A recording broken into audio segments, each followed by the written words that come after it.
जैसा कि 9th class के लिए पॉलीगन्स में बताया जा रहा था कि पॉलीगन्स क्या होते हैं, और फर्स्ट लेक्चर में आपको ये बताया गया था कि पॉलीगन्स क्या होता है, पॉलीगन्स के टाइप्स कितने होते हैं। उसमें बहुत सारी बातें हम लोग किए थे कि कनकेव और कन्वेक्स पॉलीगन क्या होता है, कितने साइड कितने एंगल, अपोजिट वर्टेक्स और अपोजिट साइड क्या होते हैं, एडजेसेंट साइड्स क्या होते हैं, कितने वर्टेक्स होते हैं, साइड्स होते हैं, triangle, quadrilateral, pentagon, hexagon, octagon, ये सारी बातें हम लोग किए थे। उसमें ये भी बात किए थे कि रेगुलर और इरेगुलर पॉलीगन्स क्या होता है। तो रेगुलर पॉलीगन्स वो होते हैं जिनका all sides and all interior angles are equal. Irregular जिसमें ऑल इंटीरियर एंगल और साइड्स इक्वल नहीं होते। आज बात करते हैं डायगोनल ऑफ पॉलीगन। किसी भी पॉलीगन का डायगोनल क्या होता है। तो किसी भी पॉलीगन का डायगोनल ये होता है कि line segment joining the opposite vertex. Opposite vertex यानी सिंपल सी बात समझिए कि एडजेसेंट वर्टेक्स बगल वाला को छोड़ करके और किसी भी वर्टेक्स से जाकर के मिले line segment joining, that are known as diagonal. Diagonal of polygon जो होता है line joining the opposite vertices, opposite अगल बगल वाला एडजेसेंट वर्टिसेज होगा और इसके बाद वाला जो है ये हो जाएगा अपोजिट वर्टिसेज। तो अपोजिट वर्टिसेज को अगर ज्वाइन करा रहे हैं वो हमारा कहलाता है डायगोनल। डायगोनल है।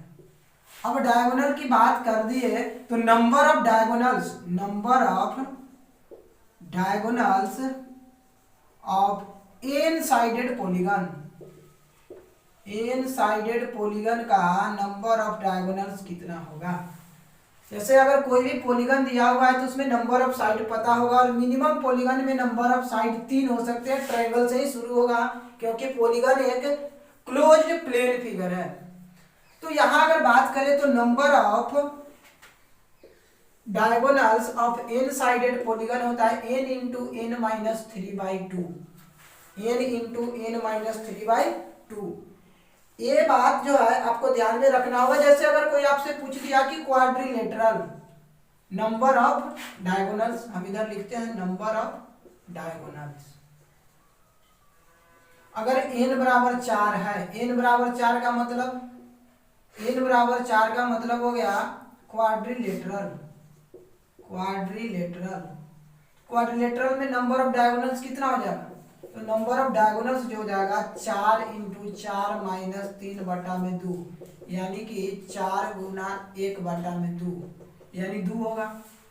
तो किसी भी क्वाड्रिलेटरल में आप हमेशा देखते हैं कि 2 ही डायगोनल होता है, ये और ये। उसी तरीके से किसी भी एन साइडेड पॉलीगन में मान लीजिए आपसे कोई बोल दिया कि डेकागन यानी कि 10 साइड वाला डेकागन में कितना नंबर ऑफ डायगोनल्स होगा। तो नंबर ऑफ डायगोनल्स जो हो जाएगा, नंबर ऑफ डायगोनल्स हो जाएगा 10 इंटू 10 माइनस 3/2 यानी 10 इंटू 7/2 यानी 35, यानी 35 डायगोनल होगा डेकागन में। तो ये इस तरीके से हम लोग निकालेंगे नंबर ऑफ डायगोनल्स कि कितने डायगोनल्स होंगे। अब बात आया कि किसी भी पॉलीगन के इंटीरियर एंगल्स का सम कितना होगा। ये इंटीरियर एंगल्स का सम यानी sum of all interior angles of N sided polygon is equal to हो जाएगा 2n माइनस 4 इंटू 90 डिग्री या और n माइनस 2 इंटू 180 डिग्री। ये होता है किसी भी एन साइडेड पॉलीगन का अगर इंटीरियर एंगल्स का समेशन बताना हो। जैसे अगर ट्रायंगल की हम बात करें, ट्रायंगल, तो ट्रायंगल में जो है n बराबर 3 होगा। तो sum of all interior angles, sum of all interior angles हो जाएगा आपका n माइनस टू, तो यानी 3 माइनस टू इंटू 180 यानी 180 डिग्री। यही अगर बात करें हम क्वाड्रिलेटरल का, क्वाड्रिलेटरल यानी n बराबर 4, तो सम ऑफ ऑल एंगल्स कितना हो जाएगा, सम ऑफ ऑल इंटीरियर एंगल्स जो हो जाएगा 4 माइनस 2 इंटू 180 यानी 360 डिग्री। इसी तरीके से किसी का भी आराम से हम निकाल सकते हैं, इस फार्मूले में n की वैल्यू पुट करेंगे तो किसी का भी आराम से निकल जाएगा। अब बात यह आया कि ये तो इंटीरियर एंगल्स का समेशन हो गया। सम ऑफ एक्सटीरियर एंगल्स की अगर बात करें तो sum of all exterior angle, all exterior angles of polygon is equal to 360 degree. ये फिक्स है कि ये हमेशा 360 ही होगा। किसी भी पॉलीगन में अगर हम बात करें एक्सटीरियर एंगल का मतलब कौन, बाहर वाला, ये बाहर वाला एक्सटीरियर एंगल, इनका समेशन ऑलवेज जो है 360 ही होता है। एक्सटीरियर एंगल का सम, इंटीरियर और एक्सटीरियर की हम बात करते हैं। जैसे ये है तो इस पॉलीगन में ये इंटीरियर एंगल है, ये एक्सटीरियर एंगल ये बनेगा, इसका तो ये एक्सटीरियर एंगल बनेगा।